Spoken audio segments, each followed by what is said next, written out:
Cleveland Police, Hollinger. Hi, how are you? Good. I'm sitting in the park at West Boulevard by the West Boulevard Rapid Transit Station. And there was a guy in there with a pistol. You know, it's probably fake, but he's like pointing it at everybody. The guy keeps pulling it out of his pants. It's probably fake, but you know what? He's scaring the shit out of me. Yep. What does he look like? He has a camouflage hat on. Is he black or white? He has a gray coat with black sleeves and gray pants on. Is he black or white? He's black. The officers ordered him to stop and to show his hands, and he went into his waistband and pulled out the weapon. By them scaring him like that, he didn't even have a chance. They didn't even give him a chance to cooperate. All the parties should be accountable for my son's death. All the parties. Be upset. Saturday, the Cuyahoga County prosecutor released the investigation into Rice's death. The report says none of the witnesses interviewed heard police shout commands to Rice before shooting him, contradicting police accounts. The DOJ's investigation said that this police force in particular was found to have used unnecessary and unreasonable force at a significant rate. Should that be a factor here in looking at this case? Absolutely. If a police force is known for beating people, for shooting people, for killing people without proper cause, then absolutely that should be a factor to weigh in here. When the police gave their account of what happened, they didn't know that there was a videotape, and what they described was different than what actually happened. That should also be a factor. This is Highway 223. Shots fired. He grabbed your taser. Subject is down at 9:38. 34 copies on the route. Highway 34, 9:38.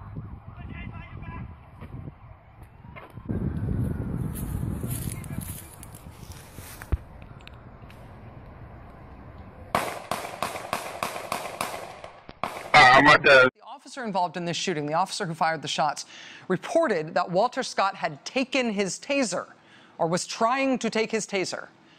After the officer shot and then handcuffed Mr. Scott, you can see the officer afterwards jog back to another spot a few feet away, which is where the tape had basically started. The officer then reaches toward the ground, and then he returns back to where Mr. Scott is lying down, shot with handcuffs on.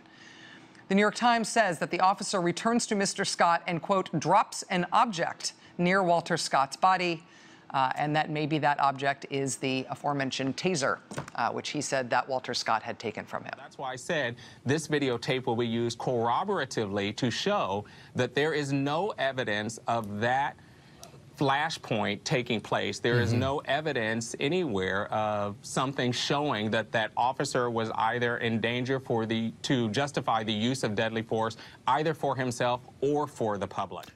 Now step out or I will remove you. I refuse to talk to you other than to identify myself. Step out or I will remove you. I am getting removed for a failure. Step out or I will remove you. I'm giving you a lawful order. Get out of the car now. Or I'm going to remove you. And I'm calling my lawyer. I'm going to yank you out of here. Okay, you're going to yank me out of my car? Get out. Okay. Get out of the car. And then I will light you up. Get out. Wow. Now. Get off the phone. I'm not on the phone. I have a right to record. Put your phone down. Property. Put your phone down. Sir? Put your phone down. Right now. Stand up. If I could, I can't. Okay, roll over. I can't even fucking feel my arm. Sit up on your butt. Slam my head into the ground. Sit up on your butt. Care about that. All of this for a traffic signal. Thank you for recording. Thank you for a traffic signal. Slam me into the ground and everything. The death of Sandra Bland while in police custody in Texas has ignited a firestorm in social media. Texas sheriff officials say Bland took her own life. Hi, everybody. But there's a growing concern by her family and friends that something about her death doesn't add up.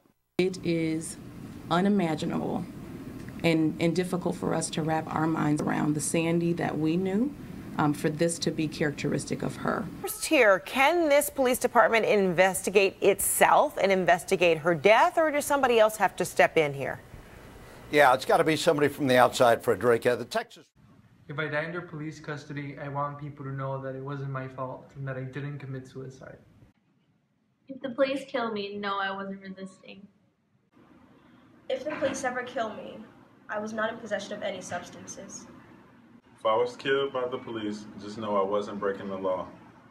If I die in police custody, I didn't ask for it. I was just minding my own business. If I die in custody, question the police, because they're not right all the time.